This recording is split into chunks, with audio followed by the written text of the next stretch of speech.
มาเห็นหน้าข้าวเดียวพันได้จากคือจังฟ้าไม่เตียงข้าวน้อยดึงกะหายกะยาว่าเท่านั้นล่ะโอดบ่ล้นทนบ่ได้ตุดของการเดือนหาจังลงมาอีกเที่ยนาง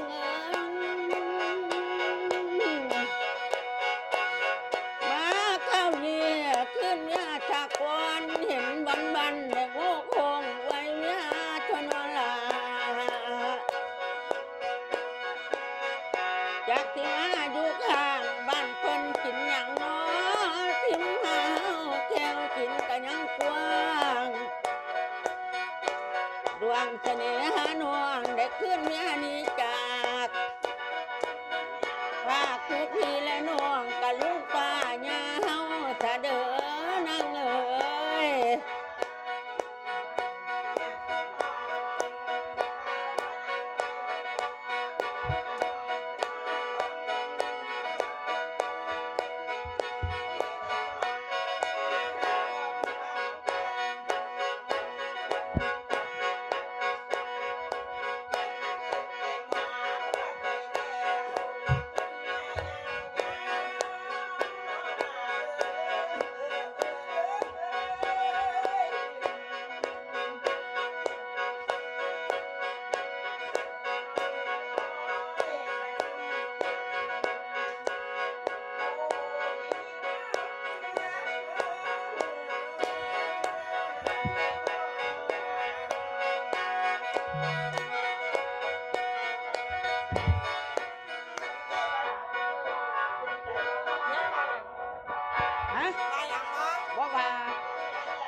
ทางคนที่เนี้ยกับขันขวนเสียงถึงพ่อเด้อ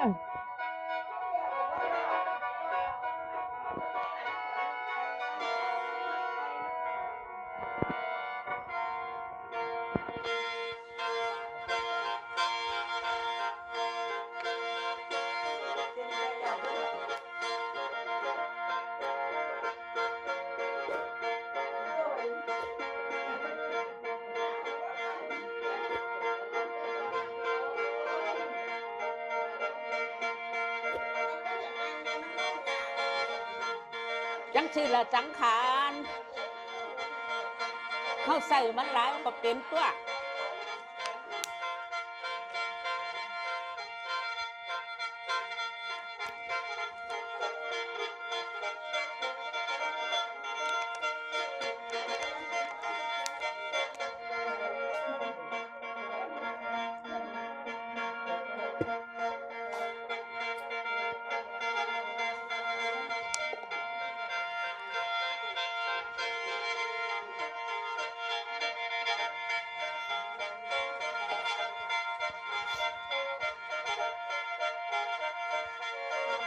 เบิ่งดูครบบ่ครบแล้วติ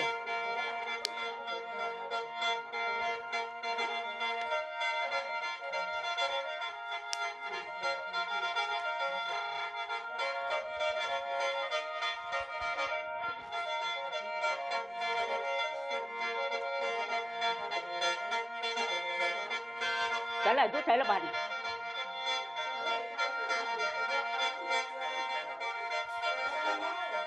ฮะมาใช่มาขวาบัดเนี่ยอยู่ทางไหน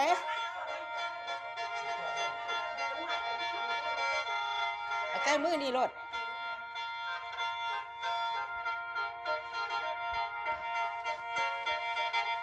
ข้าเจ้าท่านเอาขั้นตอนมาตีคนแต่งดูตีกำลังเอาดันใส่ทางเอาวัน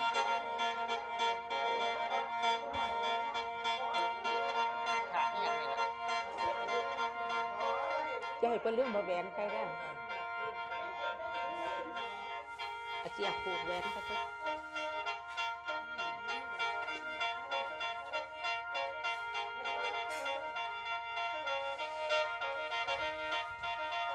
ใกล้ไปล่ะ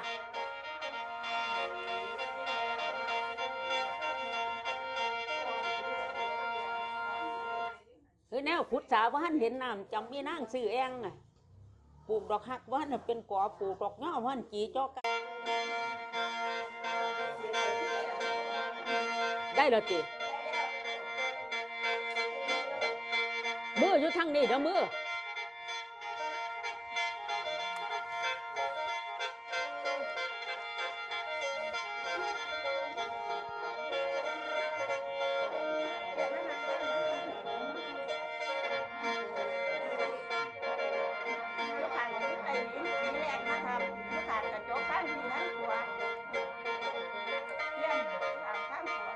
ค้ำกัน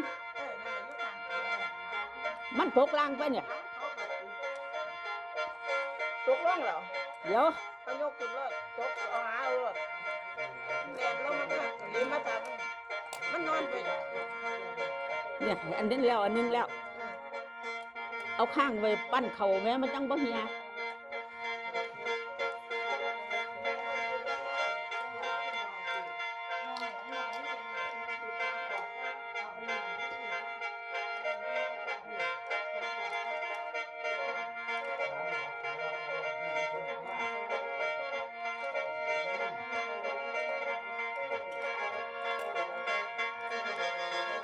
เงิน3 ตังค์มัดไว้บ่เนี่ย บ่ได้มา เอาบ่วัดก็บ่เหียดอกมันสิลงใส่ผ้าอยู่ดอกเนาะ เพิ่นเอาใส่ไว้บ่ได้มา มัดก็บ่เป็นหยังดอกมันเหียอยู่เฮียนนี่ล่ะบ่ไปเหียหม้องอื่นดอกเอา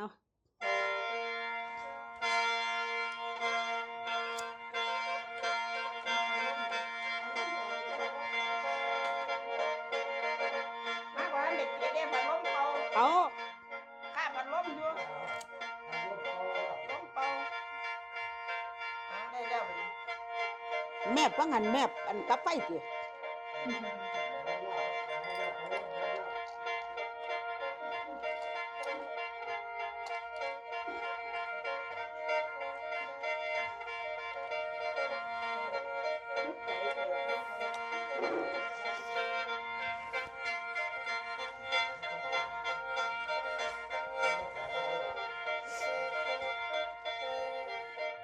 ใครเติบก็นี่แม่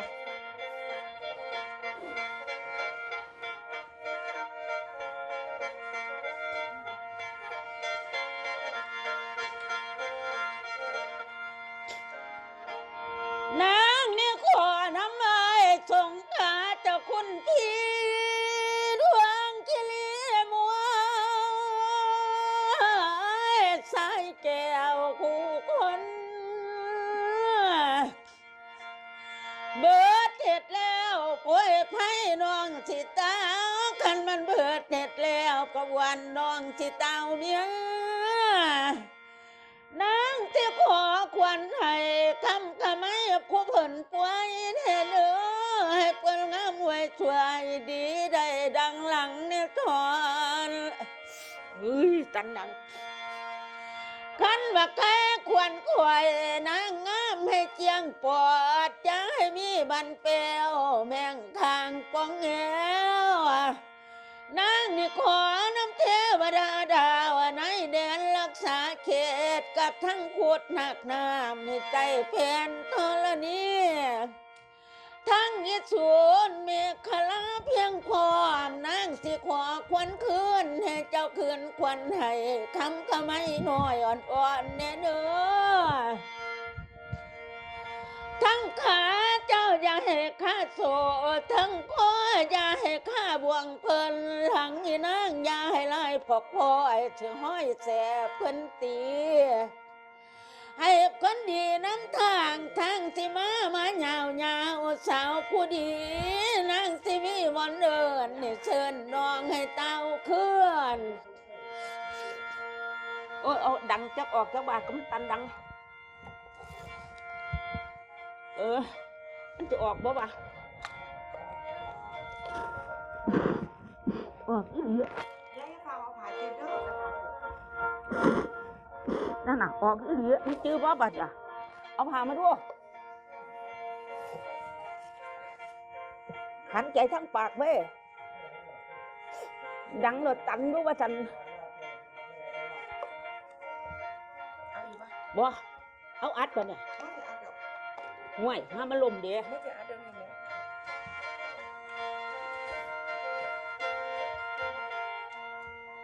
สาธุเด้อ วันหัวของสิปีโป่งกลางหน้าขวัญหัวนางเกินไปของผีผู้ตากลางบ้านก็ดีในทวนขวัญหัวของสิมาท้องให้น้ำชงมาเนื้อก็หันให้จกผูกจกแผลปอแต่ผูกจกมือมาเข้าเคียงอย่าได้ว่าเห็นสาบขวัญนั่งมาเข้าคาบเจ้าจะพาเห็นข้าวขึ้นมาเข้าในกายขาบเก่าสะเถอนางยาได้ละขาบเจ้าให้เคียงเศร้าเก่ามองพี่และน้องคนหักยิงแสนสนัดหวังคงคอยเพิ่งกระวนลงน้องขวัญหัวของทั้งใดให้เฝ้าแลนมาเด้อมาพี่มาเจ้าอยากฆ่าอยากข้างขึ้นมากินน้ำสางใส่งามบ้านนี้แม่เฮาเด้อขวัญจะมาทั้งให้เจ้าจะสนก่ออยากฆ่าเด้อล่ะมาทั้งหน้าเจ้าจะสนก่อหญ้าพ้นตกนางก็จะดวนไปหน้าฟ้าหำห้องเจ้าจะดวนไปไก่พี่เด้อมาอยู่เฮียนมุงหญ้าเจ้าพี่เด้อมาห่มผ้าพื้นงามอำทามเจ้าผู้น้ำเตรียมแหล่แพ้พื้นงามข่อยสิยอมให้ตัวหัวและท้ายให้มันได้เกิงกันแนวน้ำสันหันมาข่อยบ่ให้ยังเพิ่นนี่มาขายสร้างข่อยมีเงิน3 ตังค์ข่อยสิซื้อให้ขี่นั่นหมอดเถอะบวกสาวผู้ดีมาหอดแล้วกอดแข้งแก้วกำแน่นเจ้าญาตนเอาหมอดเอาเองได้เอาใส่หมดไว้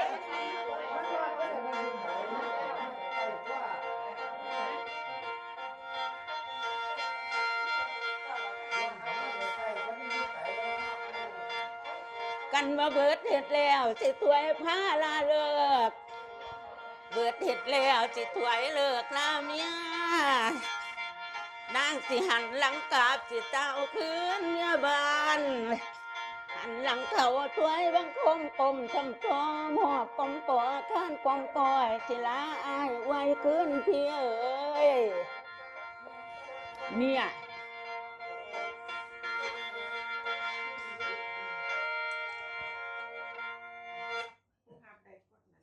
ใครดีเลยเนาะพอยืนล่ำได้อยู่ไหมยังไงแม่เอ้ยฮะยังจูเฮียนยืนบ่ได้เด้องอมได้แอวได้แอวงอมได้ก้มก็จอเด้มาล่ำช่องเป็นก้าวว่าฉันยืนก็ได้แบบไหนก็บอกลูกร้านมันตัวบ้านนี้ข่อยกะจิตอดหาหมองข่อยตัวเอาว่าใกล้ๆแล้วแม่พวกใส่เล็บไปแล้วเนาะเสร็จละได้มาไปหันผิดละอายละพี่เป็นอย่างล้าแล้วม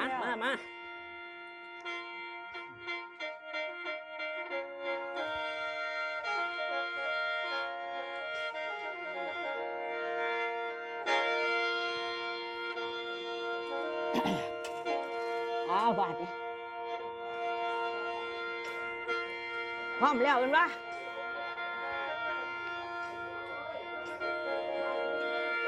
หันพะเมีย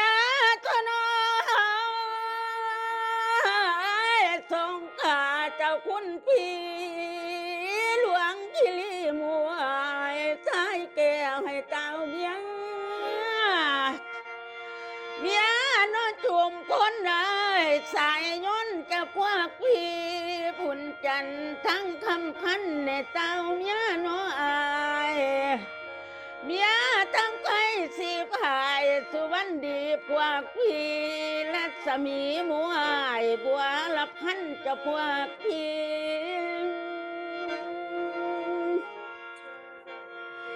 กุมพี่กุมผ้ามวยสายแก้วให้เต้าเมียนอกลุ่มขันได้บุตรสดีพวกพี่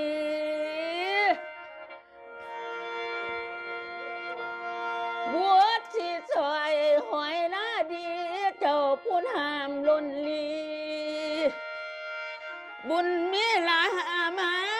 ยันนางเจ้าผู้แจงสว่างผ้าหวนห่วงน้อยอ่อนดินทวาสัวพันละนานางในเต่าขึ้นเมียบานเมียทั้งทุนท่าลำหางตะดำนองพีชมสลาวสวยคำบ่งแต่งอ่อนสีระทองมูน้องให้งูคงไว้เมียทั้งเพียงข้าใจสุดใจเจ้าคุณแม่คุณพญาพ่อเจ้าเจ้านายเท่าให้เต้าเมียทั้งกรมฐานมานายคุลีนักหวาดให้เจ้ากวาดพี่น้องได้โง่คงไว้เมียขุนหันอายชายงามไม่เปิดด่านแน่เด้อพักตุเล็กให้เจ้าเนี่ยเปิดห้องพักตุท้องให้เปิดปองใส่ไข่ปองทางน้องสิเต้าเมียพี่เอ๋ยได้วาดเป่านางสิเต้าขึ้นเมียนางสิหันหลังกาบสิเต้าขึ้นเมียบ้านกันว่าการของน้องมีมากเกษตรขาดนาดถนองสิโง่คงว่าเต้าเมียพี่เอ๋ย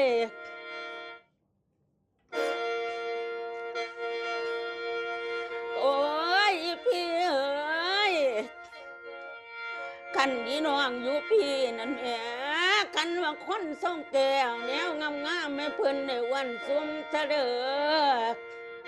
เพิ่นอยากขึ้นคิดสร้างขานกย่างคอยก็ให้จ้างสินรางวัลค่าจ้างสิวางให้คู่แนวอายเอ้ยแพ้ข่าวนั่งสิส่วนแพ้ชินวันคอยสิหัวชินมียาเดเมียตอนเมียเฮาตั้งแต่กี้ตั้งแต่หัวปีตั้งแต่น้ำบ่ทันได้ล้นลีพี่เอ้ยปีเดือนมันก็นับมือขวานวันขึ้นนับมือเปลี่ยนปีเดือนนับมือคอยกระฝนผ้ากระตังหลังพี่เอ้ยคันว่าผ้าอ่องแรงฝนก็ดีเป็นแห้งวันหนึ่งตกวันหนึ่งแรงกันคือผ้าบ่ทอกันโอ้ยจังหันนี่เกิดเดือดร้อนสิฮอนเนียงอ่อนละหนผลบ่มาห้วยห้ำก็ให้หน้าตายแรงผู้ปางแห้งในน้าน้ำก็เขินขาดฝนบ่ตกหยัดย้อยกล้วยกันจันใจพี่เอ้ยขั้นบักเพียกกระตายบักพายกะแหงพุงมักแข้งแหงเหี่ยวตายลงพุงพักเหี่ยวกะเหี่ยวลงจำต้นพ้นก็ละหนหายกันไอเมียเงืดอยากลำบักให้ของใส่กะขาดเขินกันว่าลูกสาวโกกนางกะมาดคาไหลลูกสาวป่ายนางกะมาดคากว้างกะสร้างสีห้วยสามกันว่าเงินคำแก้วกะสามบวกกล้วยนอนนางสิขอฮ้อนลงมาให้อยู่2 สลึงเพียงบ่ให้เคียงใจน้องหมอผู้ดีน้องอีพี่ดอกอายเอ้ยจังมันอืดจักให้กะของใส่กะบ่มีกันว่าพริกกะอยู่ยันเหนียเจียกะอยู่ยันไตหัวจึงไก่อยู่บันเพิ่นได้เขาแล้วเจียจำจักอยู่ใส่ตั้งดีๆกันกันว่าคนท่องไทยคำประไม่กะลำบากทุกขเวทโอกะแสนชันเวทนาเทเดพีกันว่าทุกข์ทนน้ำไปก้นสั่งกันยังเห็นอยู่น้อยทุกข์ย้อนฟื้นย้อนไฟเอาศิลาตัวกันกันยังพอทุกข์ย้อนหมอเพิ่นไปขอน้ำไทยกันยังได้มือห้อยหน่วยพี่เอ๋ยทุกข์ย้อนเก็บกล้วยไข่จ้าแก่กับบ่มีสาวผู้ดีน้องจำปะท้องนางนาดเบิดทั้งมวลนางในย่อมวนเด็ดไหววันผู้เป็นพี่ชีวิตนี้ที่ย่อมวนมอบถวายอ้ายเอ้ย เลี้ยงเอาสายสมวนแก้วแนวงามๆให้เพิ่นใหญ่เด้อเลี้ยงเอาสีแก่นเทพประวันน้องให้ใหญ่สูงนับตั้งแต่มื้อนี้กินบ่เป็นให้เจ้าป้อนเนี่ยเด้อนอนบ่เป็นให้เจ้ากอมให้ถนอมต้มตุ้มจะเพี้ยนน้องให้ใหญ่สูงกันแบบสีเพียงข่อยหอมห้อยๆเพิ่นก็บ่ลบหลีกเพิ่นบ่พาผีกเว้นกับวันน้องแต่ยังได้กินบ่เป็นก็ให้ป้อนนอนบ่เป็นก็ให้ก้อมให้ถนอมต้มตุ้มแต่เพี้ยนน้องให้ใหญ่น้ำเนี่ยเด้อกันว่าคนทรงลำผมดกดำแม่ลูกอ่อนเล่าก็ยังเลี้ยงลูกน้อยหลายมือใหญ่บ่เป็น10 ปีก็ยังให้หนาว20 ปีก็ยังให้ฮ้อนนอนเนียนยังห่อนเฮงเด้อยาให้นางนี่เกิดเดือดร้อนสิห่อนเฮงในใจให้นางหายป่วยไข้สวงกระเจ้าใจน้องย้ำให้กระย้ายเพิ่นได้เก็บขาเด้อพี่ย้ำนะย้ายให้เพิ่นได้เก็บฟางให้เพิ่นนู้ทางสางกินทานติดตัวเนี่ยเด้อไอ้นางได้ตักบาตรทั้งหยัดน้ำไม่บุญคำซอยสู้เนี่ยเด้อนางมาปูแปลงให้เกินว่าใส่ว่องแววก็คือแก้วหัวสวงงามโลกคองามลงคองก็คือสร้างใส่จำลองขันว่าเหียดก็บ่ให้มองคล้องก็บ่ให้เศร้าสิมาบ่ให้มังนางเลียเท้าให้คือเข้าเกาหลังเด้อย่ำให้ยายเก็บขายำหน้ายายเก็บทองประหยัดของในเคียงให้คูลนให้ได้คูจนสิลงน้ำจังหาฝนป่าแต่คนส่งไว้ให้ป่าเปลี่ยนแจ้งแกงจังปังอย่าจะมาใส่ข้างที่ยามเล่นจังใส่เด้อดีมืออื่นเพิ่นมาถือดีมือเพิ่นกับบ่นับดีมือนี่เมียหน้าเพิ่นจังถือคันว่าดีนี่ดีมายาวเนี่ยเด้อดีทั้งหัวกล้วยหลางสิของแพงอยู่ใต้ล่างเพิ่นเด้อดีทั้งลูกอ่อนน้อยกับพายซอยผู้สุคนอันมาเป็นตายดีไอ้นี้ไก่เป็นเลียกคนเด้อพ่วยไฟสั่งยังให้มีมาต้องดีทั้งแค่หังห่วงยันซ่านบรรพนอยู่ปูญาเลี้ยงหลานน้อยกระดังเดียวนอนหลับไปเพิ่นได้ซื่นนอนตื่นให้มีแห้งแพงเส้นแก้วแนวงามให้วันซุ้มให้เพิ่นได้ตุ้มลูกน้อยกันยืนมันมืนภาษาพุ่นเด้อ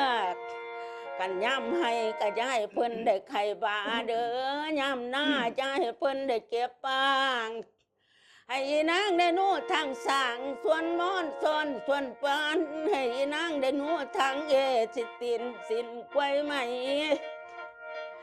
10 ปีก็ยังให้หนาว20 ปีก็อยากไข่ให้สวยรวยใบให้วันตุ้มลูกน้อยพายซอยหงเยียงจำปาลาศิลาเมียนี้จากนั่งสิได้จากหมู่น้องกับพาดภาคใหญ่กับพาดภาคน้องสิห้ามห่างเมียบ้านก็อยู่ไกลทางเมียก็เฮียงยากน้ำยังมากกว่าความกับบ่มีมันก็เต็มที่ข่อยส่งนางกะเท่าแก่อีพี่เอ้ยเท่าจนหัวงอกหน้าสิมาบ่ให้เพิ่นหยันกับบ่แม่นเพิ่นเดินใส่ทางไก่นางกะเลียนเพิ่นเดินใส่ทางไก่ข่อยเลียนซ้ำข่อยสิน้ำห้อยอายก็คือน้ำห้อยเฮ็ดน้ำ8 มือก็เห็นได้8 ยามกันผสมงามข่อยสีคนส่งข่อยกะเท่าแก่เด้อพี่ตาดำนางก็แหงบ่แกงตาแดงบ่เห็นหุงได้ยินแต่เสียงบ่เห็นหน้ามันคือป่าอยู่ในบุงนางก็ฟังแต่เสียงมันสิมาแม่เปียงที่แก่น้ำปลาบ่อน ข่อยก็บ่ลืมความมันสัญญากันตั้งแต่เก่าดอกพี่เพิ่นเดินใส่ทางไก่นางกะเลียนเพิ่นเดินใส่ทางไก่ข่อยเลียนซ้ำข่อยกะน้ำห้อยอายสายงามพูนสังขันอายเอิ้นสังน้องปางนั้นข่อยบ่ลืมนางมีเฟื่องเจ้าหาหนาดีๆเนี่ยทีไผมายืมข่อยก็บ่ให้มาซื้อข่อยบ่ขายบัดหาแขวมันลายเขาเพ่ไผสิแต่งละอายคันว่าเจ้าบ่แต่งให้ก็ชาวบ้านแต่งบ่เป็นนางสิถือสัจจากะแน่นอนความเว้ากันว่าสมเฉลาแก้วศิลาเมียเติ้นเดินสังโพดพี่น้องกะลุงป้าย่าเฮาซะแล้วเจ้าอยู่พี่คอยอยู่ดีเดิมทิพย์ชินคู่กะต้นเก้าใบหอมพากันห้วยหอมที่ดังเดิมดักเขาสมเฉลาใหญ่กะคืนเมียสากก่อนเห็นบอนบันกะวันน้องคู่สุคนแล้วเนาะพี่จะไปคล้องควายทาสลาแดงน้ำสั่งแสงเต้าเมียงพักจังกะคอยน้องคู่คนอดบล้นทนบ่ได้ตุดสงการเดือนหาจังลงมาพร้อมพี่เด้อล่ะกันว่าพัดเดือนสีข่อยกะบ่ให้กายความพัดหมายข่อยกะบ่ให้กายเดือนหาสังขารคำลวงองค์กระพุทธรูปเจ้าพระลงล่างสวยสีหมอผู้ดีข่อยก็มีขันหาขันสมาย่อเยือนขันดอกไม้สวยไทยพยอดคุณข่อยสิตัดเปลี่ยนสินเพียงให้น้องย่างทางเลียนไม้พ่อขันใจข่อยกะบ่ให้อึดอยากหายมาแกนผู้ข่าวว่าแต่ขอสาวละคนเฮาเพิ่นวันลงมาเต้านางสิมีทั้งเขาสาลีหอมอ่อนมีทั้งป่าปิ่งประสงค์น้องคู่สุคนจังก็ลงมาเล่นจำเพียงเย็นดังอยู่เตือนโอ้ยนางเอ้ยขันว่าคนบ่มีความหูมันคือคนตาบอดอาศัยเพื่อนผู้หูกระจุงเขาใส่ทางบัดถ้าผิดพลาดพังจะเกินขาดต้องก่อนให้ก็ขอพรน้ำคู่สุขคนเพียงพร้อมเนี่ยเด้อตั้งแต่สีเท่ากันยังพลาดดอกอีพีนักปราชญ์กะหูหลงหงท้องยังถึกว่างก้อยบักเท่ากระตื้นไทยจำปาไทยศิลาเมียสากลเสียกำก่อนศิลาอายมันคู่คนนางเอ้ยพากันจับปีกเสียสิเพียเมียน้ำพีเดลาจับติ้งตีนกระเซิงผ่ามูพี่ยิงกันว่าเคียงบางใหญ่นางงามจะเอินสังมาบักคำลายศใหญ่พี่ชายเอ้ยการเพิ่นเสร็จแล้วเนาะพี่การเพิ่นเสียงที่ขึ้นเมียหนีจากภาคผู้พี่และน้องสิโง่โคงมาเต้าเมียอีพี่เอ้ยกันว่าคนส่งมาบักคำลาพวกพี่ให้คอยอยู่ดีเด้ออีพี่เอ้ย10 ปีก็จะพากันหนาวเด้อ20 ปีก็จะห่อนนอนยันจะห่อนเฮงอย่าได้เกิดเดือดร้อนก็ห่อนเฮงในใจเด้อนางเนี่ยอาศัยมาบักคำลาพวกพี่ดีผู้เดียวค่อยก็ดีบ่ได้ก็ดีได้ก็บ่ดีดอกอ้ายย้ำมาร้องมาเล่นกะจำเพียงเกียงหาบมามูหลวงกวางมูหอยกะร้องเล่นวันเนี้ยปัดหาเพื่อนเดินไปตำจะดูดตองกะหินเฮียกลางทางพี่เอ้ย ปัญหานางและเท้าเพื่อนได้เดินไปตำสะดุดต้องก็เห็นวางกลางไว้หลวงกระทายให้กระโทษให้เบิดทุกคนจังหอยห้อยกำบับเบี้ยงอย่าบนเจ้าจอมถึงจำปากคอยสิขึ้นเมียสากลพี่เอ้ยเสียตอนไทยสิลาอายเต้าเมียเฮามาเมียเบิดจุ่มกะเบิดซุ่มเบิดหวดกวาดพี่น้องในงูคงเต้าเมียเมียตอนสายคอนพวกพี่เมียเดิมเมียเนื้อจะสาดเสียดขึ้นมาคมหาเต้าเมีย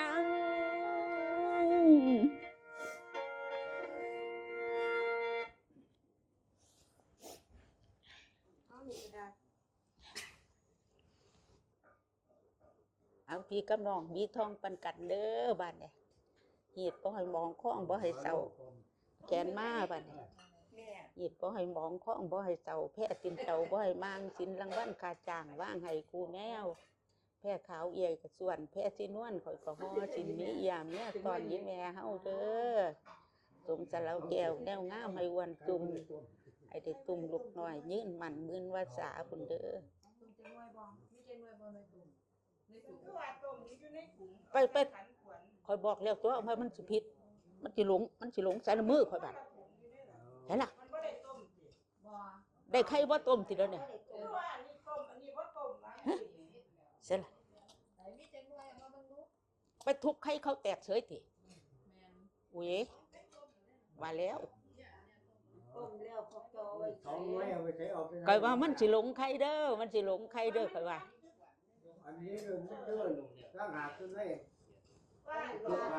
ใช่ละแขนนึงแขนนี่ติผูกสองแขนแล้ว